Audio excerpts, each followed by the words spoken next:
Well, I got my Marx lamps.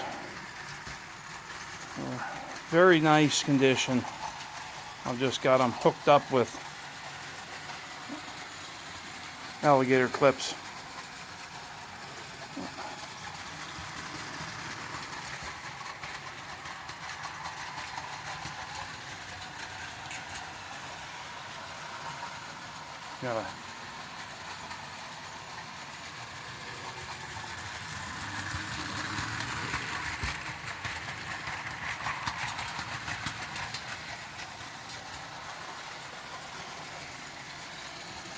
Got the yard spotlight shining on the train.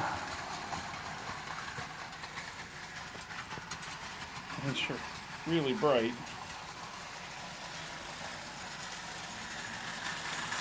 Got another signal. Changed that to an LED bulb because I had a lamp out. This is the spotlight that I fixed the other day.